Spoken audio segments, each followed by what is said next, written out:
والصلاة والسلام على أشرف الأنبياء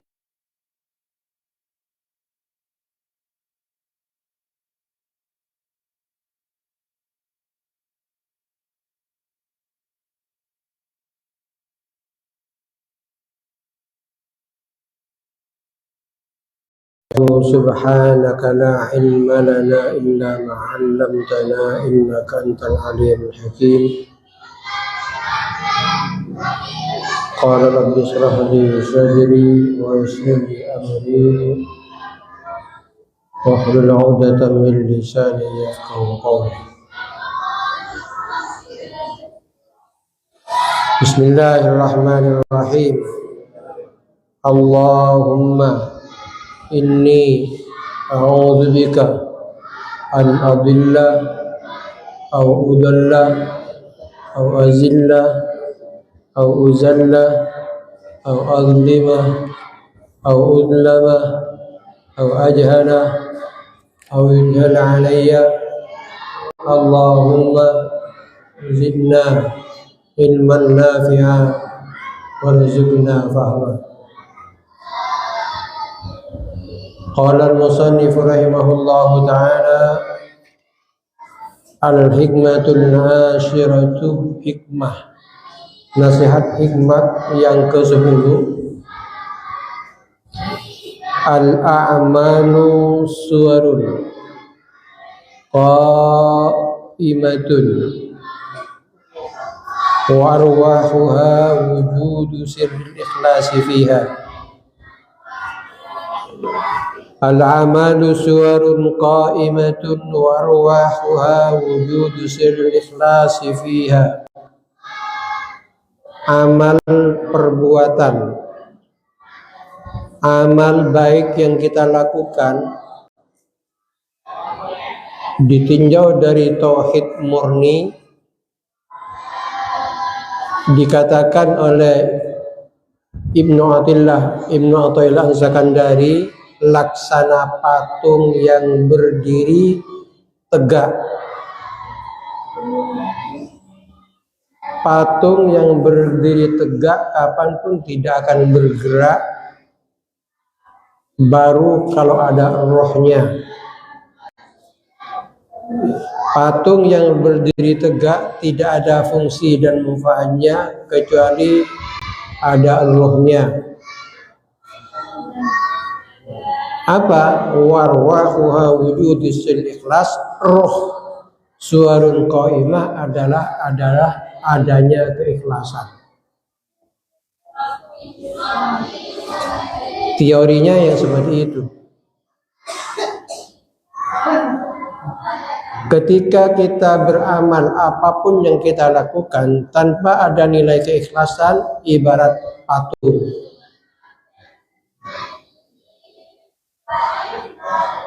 Oleh karena Al-Quran banyak menekankan kepada kita, wa ma umiru illa liya'budullaha mukhlishina lahuddin. Kita diperintahkan untuk ta'abbud kepada Allah, harus mukhlis, harus ikhlas. Kalau kita ingin nyambung dan diterima oleh Allah. Namun demikian,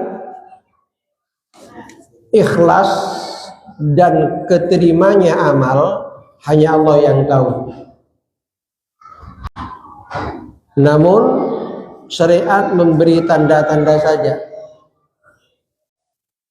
Apalagi kita sesama manusia, malaikat pun tidak tahu kadar keikhlasan kita. Malaikat.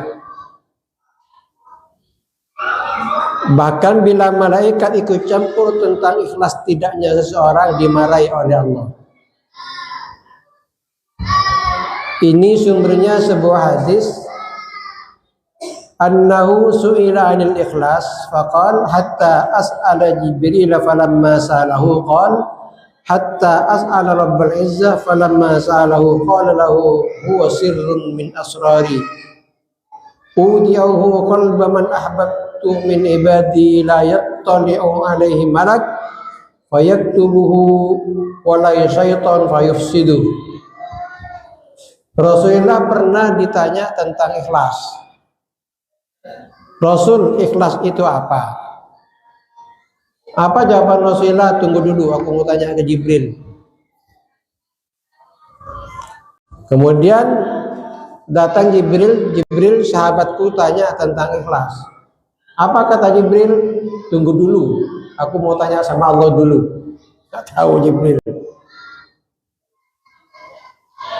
Setelah Jibril bertanya kepada Allah, apa jawaban Allah?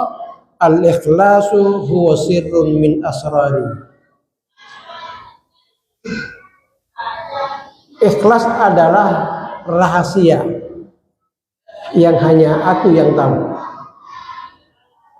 Oleh karena hanya aku yang tahu, maka tidak ada malaikat untuk bisa mencatat amal seseorang tentang keikhlasannya. Layat tolek, malaikat nggak melihat, nggak tahu ini ikhlas akan apa enggak. Coba. Kalau malaikat tidak tahu keikhlasan seseorang, syaitan pun juga tidak tahu bahwa orang itu ikhlas atau tidak. Sehingga dia sulit untuk menerobos benteng-benteng kekuatan ikhlas, sehingga orang yang mukhlis tidak terganggu oleh siapapun. Nih ikhlas. Dan ikhlas merupakan ruh. Jadi ibarat kita patung, kita sudah sholat maghrib bersama. Kemudian setelah sholat maghrib, sudah sholat ba'diyatul maghrib. Setelah itu kita ngaji. Sholat maghrib kita, sholat rawatib kita, ngaji kita, ini ibarat patung yang tidak ada ruhnya. Apa? Ruhnya keikhlasan. Apakah kita ikhlas? Kita tidak tahu. Dalam sebuah kitab tasawuf diceritakan oleh Rasulullah, ada seorang malaikat yang ditugasi untuk menyetor amal seseorang. Lalu sesampainya kepada Allah dilaporkan bahwa si A di sebulan sudah aku catat melakukan ini dan itu, tapi dia tidak ikhlas. Allah langsung marah, itu bukan urusan kamu. Tugasmu mencatat titik. Akankah kamu nggak tahu itu ikhlas atau tidak? Jadi sirrin min asrari. Sirrin min asrari. Dan ini yang paling dikhawatirkan oleh Rasulullah, ketidakikhlasan. Rasulullah tidak khawatir umat ini akan murtad dengan cara pindah agama. Rasulullah tidak khawatir umat ini akan murtad dengan mengikuti agama lain. Nggak khawatir Rasulullah. Dan terbuktinya seperti itu, jarang orang muslim pindah agama kecuali kebodohan mereka. Sebaliknya orang-orang di luar Islam masuk Islam karena kepintaran mereka. Yang dikhawatirkan oleh Rasulullah syirkul asghar, yaitu apa? Riya. Itu yang dikhawatirkan Rasulullah. Salah satunya adalah riya. Sebelum saya memaparkan tentang tingkatan ikhlas, maka sebelum saya memaparkan tentang ikhlas, di sini saya ingin menyampaikan apa komentar saran Abu Yusuf Al-Samarqandi menyatakan bahwa riya, sum'ah atau tiga ikhlas itu manusiawi katanya. Manusiawi lah. Oleh karena itu manusiawi, maka kewajiban kita memperbanyak istighfar. Itulah sebabnya Rasulullah menyatakan jangan sampai kita tidak wirid setelah sholat apapun, termasuk sholat sunnah, minimal istighfar 3 kali. Minimal istighfar. Tujuannya apa? Takut di situ ada ketidakikhlasan. Karena untuk menuju ikhlas ya adalah memerlukan guru-guru spiritual. Ikhlas suatu istilah yang mudah diucapkan dan sulit untuk dipraktekkan. Nah, sehubungan dengan pernyataan Ibnu Athaillah nomor 10 ini, para ulama membagi ikhlas menjadi 3 bagian. Ikhlasul awam, ikhlasul khawas, dan ikhlasul khawasil khawas. Yang ketiga-tiganya termasuk ikhlas. Yang ketiga-tiganya termasuk ikhlas. Pertama, fa ikhlasul awami huwa ikhrajul khalqi min muamalatil haqq ma talabil hududid dunyawiyyah wal ukhrawiyyah ka hifdzil badani wal mal wa sa'atir rizqi wal qusuri wal khur. Ikhlas paling rendah adalah ketika kita melakukan ibadah murni, tidak ada tendensi apapun selain Allah, walaupun tujuan kamu untuk dunia. Ya, ikhrajul khalqi fi min muamalatil haq. Ikhlas yang kelas dasar, yang terendah, ketika kita melakukan suatu amal, menyampingkan semua pantauan nilaian orang-orang di sekitarnya, walaupun ibadahmu ada tendensi, ada tujuan dunia. Satu contoh, sholat duha, pingin rezeki lancar, masuk ikhlas. Asalkan ketika kamu sholat tidak ada sedikit pun untuk ingin dipuji orang. Ingin wirid, baca waqiah, apa di sini dikatakan biwaqbil dunyawiyah wal khurqa fitid badan, ingin sehat, banyak duit, lancar rezeki, ingin rumah mewah. Ketika kita melakukan zikir dan lain sebagainya, selama itu yang kau tuju adalah Allah Subhanahu wa ta'ala. Ini benang merah ya. Engkau jadi kenapa? Silakan kau sholat duha untuk kelancaran rezeki. Silakan kau baca waqiah untuk kelancaran rezeki. Silakan kau melakukan ini dan itu untuk kesembuhan penyakit kamu. Silakan kau melakukan ini dan itu untuk memperoleh pangkat dan jabatan dan kenaikan pangkat.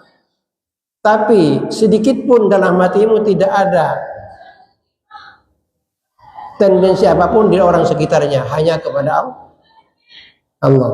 Ini sudah dikategorikan ikhlas rendah, orang awam. Oleh karenanya ya persilakan saja kita mohon kepada Allah, minta apapun. Ya, walaupun yang demikian ini kalau kita mengacu pada bab-bab sebelumnya yang nanti akan dipertegas pada bab sesudahnya, ikhlas kelas awam ini berisiko. Paling tidak risikonya apa? Siap-siap untuk kecewa. Sebelum belum tentu yang kau pinta walaupun karena Allah belum tentu diberi oleh Allah. Paling tidak ikhlas kelas pertama, kelas dasar, maka kita termasuk mukhlishina lahuddin. Yang kedua, wa ikhlasul khawas talabul khududil ukhrawiyyah duna ad-dunyawiyah. Ikhlasul khawas yang kedua, kelas kedua adalah beribadat semata-mata untuk keberuntungan akhirat saja, kagak ngurus dunia hasil atau enggak. Yang penting aku husnul khotimah, yang penting aku selamat dari azab kubur, yang penting aku masuk surga, yang penting aku jauh dari neraka, yang penting aku bertemu dengan para syuhada as-shalihin, urusan ukhrawi. belas tidak terlintas pada pikirannya. Kenapa kamu sholat duha? Ingin masuk surga melalui pintu duha, bukan karena rezeki. Walaupun karena rezeki itu tidak permasalahan. Jadi yang kedua, ibadah yang dilakukan murni karena untuk keberhasilan di akhirat, dan ini pasti berhasil. Pasti berhasil. Kalau yang pertama belum tentu berhasil. Ulangi. Ikhlas yang pertama tetap dikategorikan ikhlas, tapi siap-siap untuk kecewa. Sebab yang pertama urusan duniawi juga dikategorikan.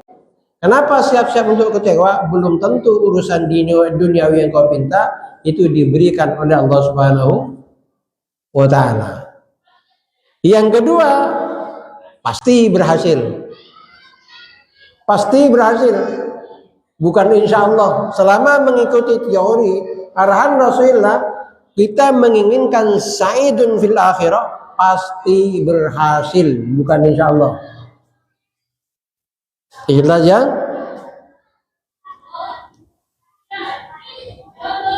Oleh karenanya Imam Syarqawi menyatakan wa ikhlasu khawasil khas, Imam Ibnu Ajibah, ikhrajul khududil bil kulliyah fa ibadatum tahqiqul ubudiyah wal qiyamu bi wadhaifir rububiyah au mahabbatan wa syauqan ila ru'yatih.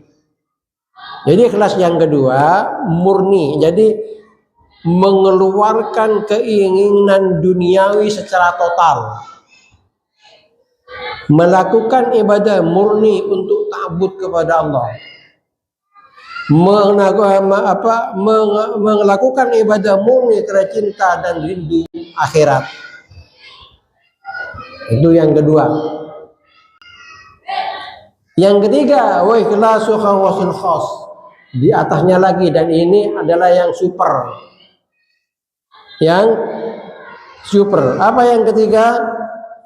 Ikhrajul hudud bil kulliyati fa ibadatuhum tahqiqul ubudiyyah wal qiyam wa fil uluhiyyah aw mabatan syaqan ila ru'yatihi. Sehingga Imam Abu Thalib menyatakan yang ketiga ini adalah belas sebagaimana pernyataan Rabi'atul Adawiyah, ma'abattuka khaufan min narik wala tam'an fi jannatik. Ini kelas tinggi. Kenapa? Ketika Rabi'atul Adawiyah tengah malam sujud menyampaikan kepada Allah, ma'abattuka khaufan min narik wala tam'an fi jannatik. Ya Allah, aku beribadah bukan karena takut nerakamu, juga bukan untuk menginginkan surgamu, tidak. Semata-mata aku cinta dan merindukanmu. Nah, ini yang paling nyaman. Yang paling nyaman, belas tidak ada risikonya. Belas tidak ada risikonya. Nyaman dan tidak berisiko. Yang kedua masih berisiko. Yang kedua masih berisiko. Ketika yang kedua menginginkan surga, takut ke neraka, apa risikonya? Risikonya adalah yang menjadi taruhan menjelang sakratul maut. Apa keinginan itu tetap tertanam dalam hatinya? Jangan-jangan kalah dengan setan. Nah, kalau beribadah semata-mata cinta dan rindu, maka benar kata orang, ada dua orang di dunia ini yang sulit ditegur dan sulit dinasehati.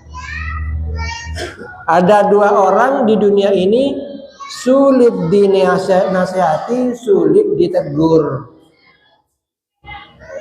Siapa? Orang yang jatuh cinta. Wah, jangan dinasihati loh. Yang kedua, kecanduan rokok. Oh, iya Pak Dok.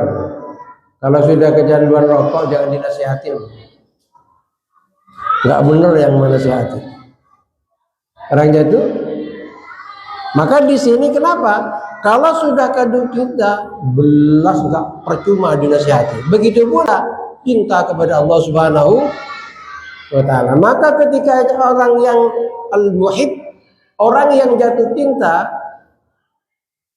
kondisinya tidak terkontrol, maka arahkan cintamu kepada dia yang tidak akan pernah merugikan kita. Maka ketika cinta ini manusiawi adalah anugerah dari Allah Subhanahu wa Ta'ala, tumpahkan rasa cintamu kepada Allah. Siapa yang jatuh cinta? Orang yang tergila-gila, tidak peduli dengan nasihat siapapun. Dan itulah orang hawasul khos, cinta kepada Allah. Nggak pedulilah dengan yang lain. Pokoknya bahkan Rabi'atul Adawi yang menyatakan, ya Allah, aku menyembahmu bukan karena takut nerakamu. Aku menyembahmu bukan karena ingin surgamu. Jika dengan ibadahku kaulah masukkan ke neraka, aku tidak malu dan menyerah kepadamu. Tapi jika kau masukkan aku ke surga, itulah hak kamu. Terserah, pokoknya aku cinta. Dan itulah kenyataannya. Coba lihat orang yang sedang dimabuk cinta, semuanya dikorbankan, boro-boro duit, kadang-kadang kehormatannya dikorbankan. Itu ikhlas karena Allah. Dan ini perlu, bisakah setiap orang? Bisa, kenapa tidak? Semua perlu proses. Maka dikatakan orang yang baik, ya, kalau kita ingin menjadi orang sukses dan baik, apa? Orang yang baik itu selalu ke masjid sampai tua. Bukan nunggu tua dan pensiunnya baru ke masjid.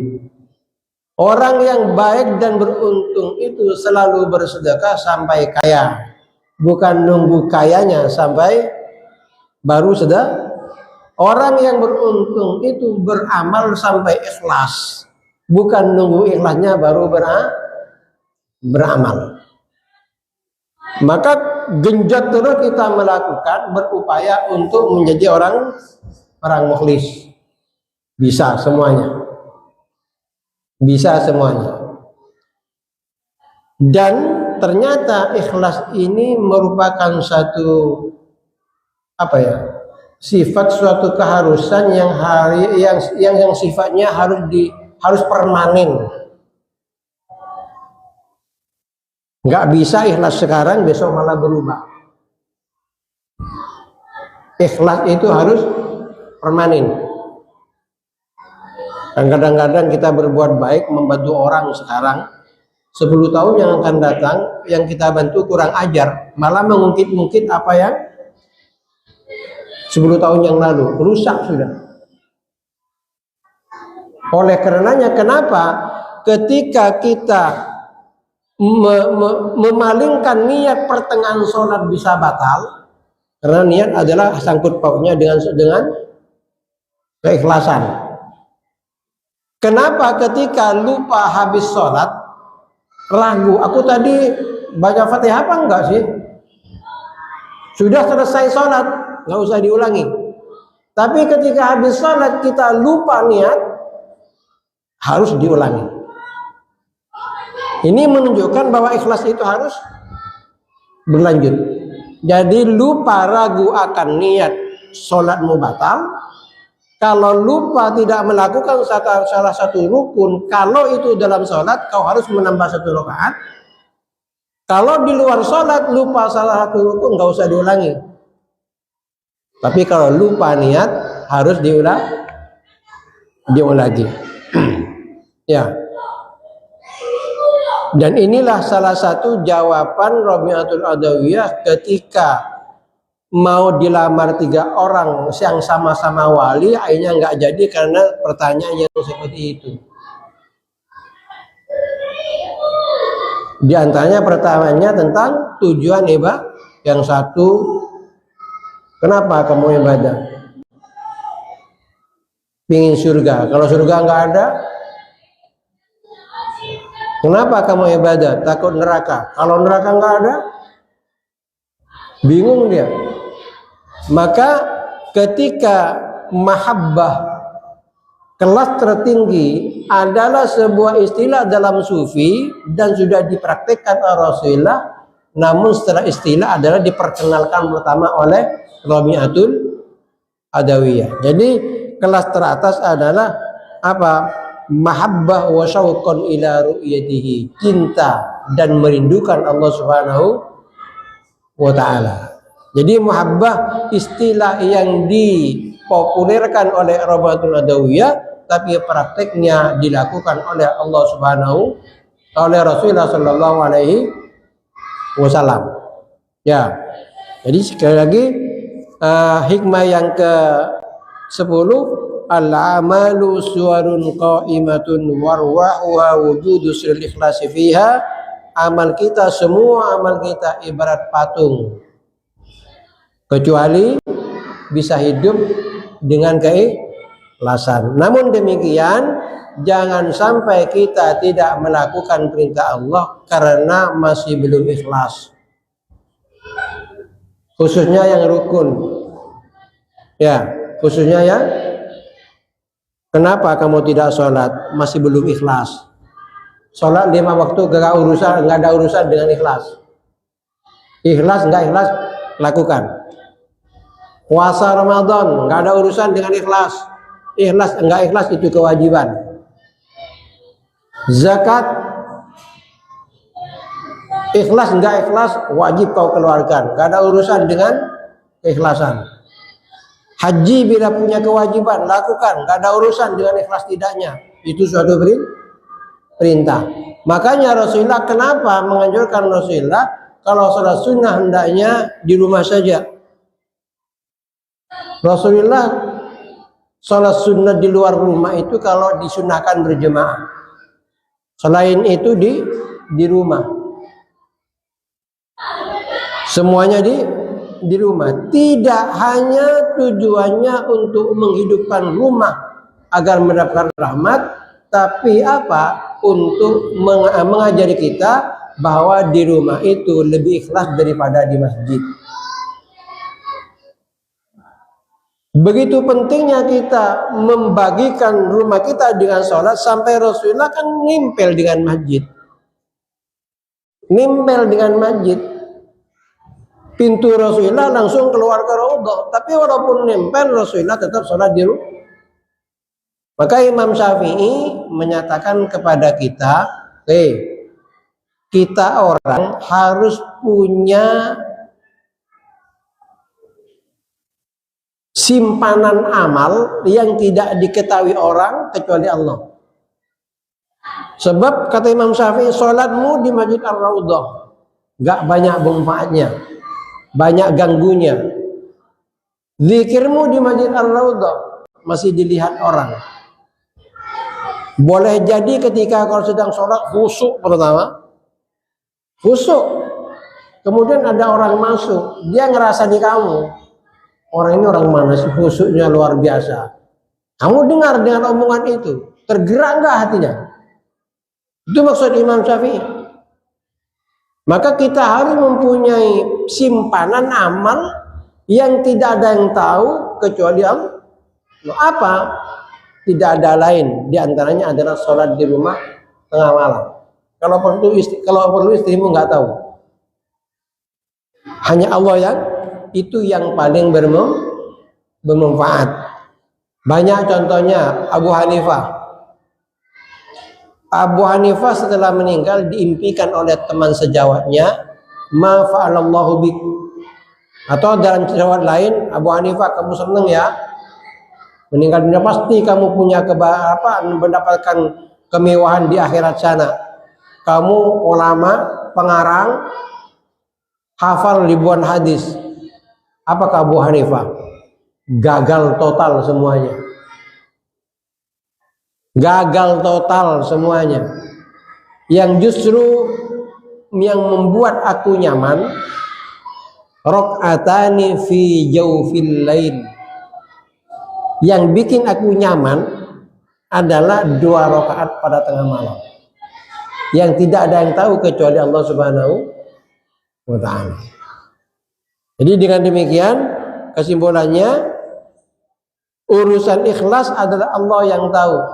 Boro-boro manusia, malaikat pun tidak tahu, sehingga kita tidak diperkenankan untuk menilai orang ikhlas atau tidaknya. Kan kadang-kadang ketika orang memamerkan sedekahnya, kita terburu-buru menilai, sok pamer, gak ikhlas. Jangan terburu-buru, jangan terburu-buru. Ada seorang ulama yang diterangkan oleh Imam Sya'rani dalam kitab Tamyiz Mu'tarin, ya. Ada seorang ulama sufi, dia mengisi tasawuf seperti ini untuk menganjurkan ikhlas dalam segala hal. Kemudian suatu saat sang sufi ini dipergoki bersedekah sebanyak 100 dinar. 100 dinar. Sedekah dipamerkan 100 dinar.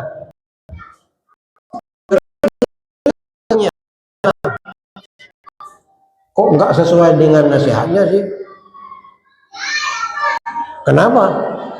Karena dia kata ikhlas, tidak boleh memamerkan. Jangan kok memamerkan seperti itu. Dipanggil oleh sang imam. Karena ini santri yang ngeritik ini adalah santri istimewa. Ya, tidak semua orang dikasih tahu. Apa? Iya, aku menyuruh kalian untuk berbuat ikhlas. Jangan sok pamer. Tahukah kamu, aku bersedekah 100 dinar dengan dipamerkan seperti ini untuk ditiru orang lain. Agar ditiru orang lain. Agar ditiru orang lain. Sementara yang 900 dinar diberikan tanpa sepengetahuan siapapun. Jadi sang imam ini setiap bulannya bersedekah 1000 dinar. Yang 100 dinar itu diketahui orang, yang 900 dinar tanpa sepengetahuan orang. Bahkan bagaimana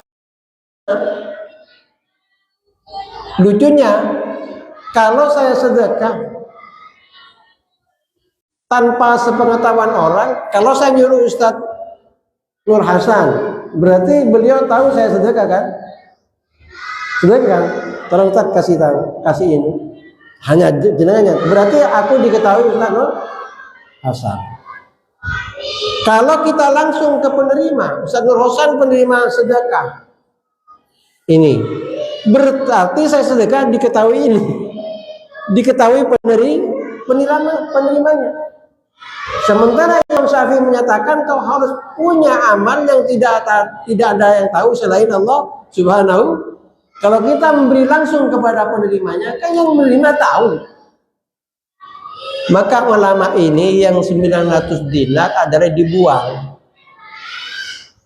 Dibuang yang sekiranya diambil orang. Tuh. Sampai begini caranya. Saking ikhlasnya. Sebab kalau dikasih langsung kepada si miskin tahu bahwa ini aku yang bersedekah. Tapi si ulama ini yang 100 dinar itu diketahui orang banyak, sementara yang 900 enggak, dibuang. Ya, dilempar. Sehingga tidak ada yang tahu ini milik siapa. Itulah. Jadi dari sini, dari yang pertama, kita oleh karena hadis sunnah menyatakan la yattali alaihi malak fayaktubuhu, malaikat pun tidak tahu Apalagi kita, apakah kita harus menilai orang ikhlas tidak ikhlasnya? Kemudian ada pertanyaan nggak? Kurang berapa menit?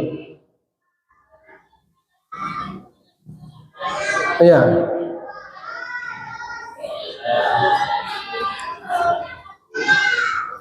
Masalah ikhlasnya. Ya. Kalau alamiahnya manusia, karena sekarang itu berbeda orang. Kalau konsep kapitalis yang semuanya itu berkaitan dengan harta, segala-galanya kan ada dari semua. Jadi artinya benar manusia itu semua yang dilakukan itu pasti ada keinginan dia. Nah, ini seperti itu berarti kan tidak ada cinta dunia sama sekali. Nah, gimana cara menghilangkan cinta dunia itu? Ya. Sehingga beramal bukan karena ingin dipuji orang, bukan karena uang, bukan karena apa. Itu caranya gimana biar bisa. Jadi yang dibicarakan bukan masalah keikhlasan untuk menghilangkan rasa cinta dunia, rasa cinta dunia.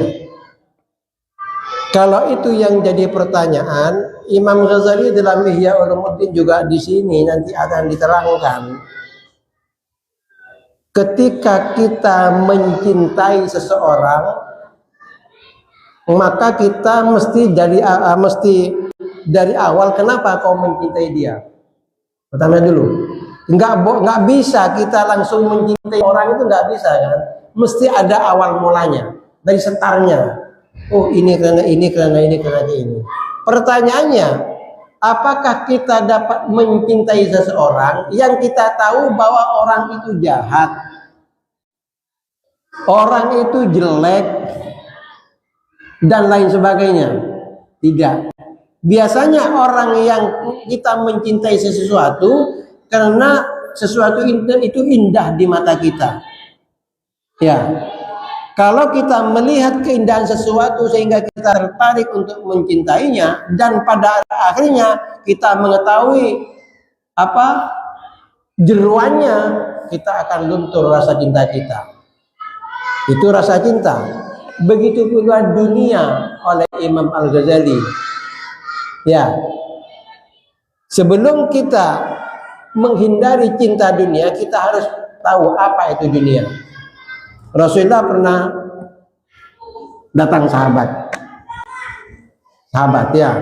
Ini bicara masalah tasawuf Rasulullah.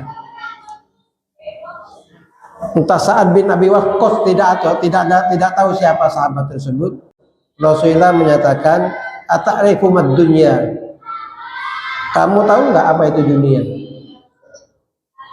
Ya, dunia yang kita miliki ini Rasulullah. Enggak, nilai dunia tahu enggak kamu? Katakanlah kamu yang dimakan itu dunia. Kemudian setelah kau makan yang awalnya dia sesuatu yang sama indah dan nyaman, kemudian kau makan kan? Setelah makan kau telan. Setelah ditelan, besok pagi kau pergi ke jamban. Apa yang keluar? Ya kotoran, yaitu dunia. Itu cara Rasulullah mengajari orang tidak cinta dunia, tidak cinta dunia. Ketika kita banyak yang tahu yang seperti itu, tapi meyakini itu yang jadi masalah. Nafsu sudah mengedepankan. Jadi segala sesuatu, ketika Rasulullah ditanya, kamu punya makanan untuk hari ini? Ada Rasulullah. Untuk hari besok? Ada. Untuk lusa? Ada. Kalau orang masih menyimpan dunia, harta, makanan untuk 2 hari berikutnya, itu akan menjadi masalah. Sehingga Rasulullah menyatakan, Allah menyatakan, wahai ibna Adam, jangan engkau ngoyok minta sesuatu kepadaku untuk kebutuhan besok, sebagaimana aku tidak menuntut amal untuk besok dari kamu. Besok hari apa? Hari Kamis. Nah, katakan hari Kamis sekarang. Kamu jangan ngoyo minta sesuatu kepadaku untuk kebutuhan hari Jumat. Sebagaimana aku tidak pernah menuntut kamu amal untuk hari Jumatnya. Yang kutuntut dari kamu hari ini, Kamis ini. Besok urusan besok, kau juga seperti itu. Alasannya apa? Ketika engkau mencari dunia untuk besok, itu belum tentu yang kau dapat untuk kamu.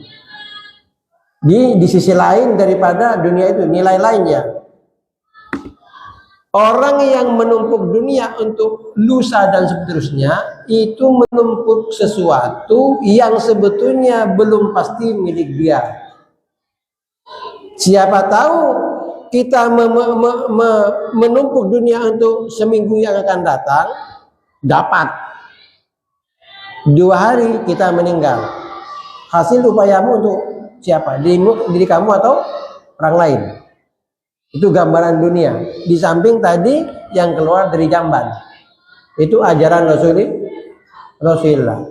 Jadi maka dalam bukan Mu'ad bin Jabal, siapa ya, mengatakan at-tafakkuru sa'atan khairun min ibadati sana. Tafakkur 1 jam itu lebih baik daripada ibadah 1 tahun, termasuk mentafakuri dunia. Nanti diarahkan di sini, ya, antara akwan dan mukawin diarahkan. Jadi kita perlu mentafakuri untuk bisa tidak cinta dunia itu, untuk tidak bisa cinta. Imam Syafi'i sangat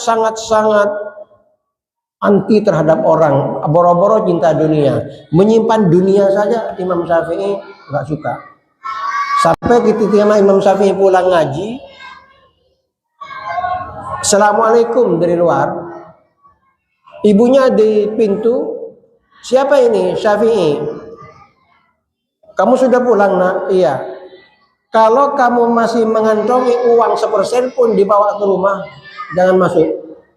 Sudah, Bu, hasil usahaku sudah saya sedekahkan semua. Kalau sudah kosong di kantong kamu, silakan masuk. Nah, dengan penekanan sang ibu, Imam Syafi'i tetap anti kepada dunia. Suatu saat Imam Syafi'i minta arahan kepada Imam Malik, "Wan Imam, kalau jenengan meninggal," kan gurunya Imam Malik, "kalau guru jenengan meninggal, arahkan aku mau belajar sama siapa?" "Oh, kamu belajar dengan Abu Yusuf, apa santrinya Abu Hanifah." Akhirnya Imam Malik meninggal dunia, dan dia bersilaturahmi kepada ulama yang ditunjuk oleh Imam Malik.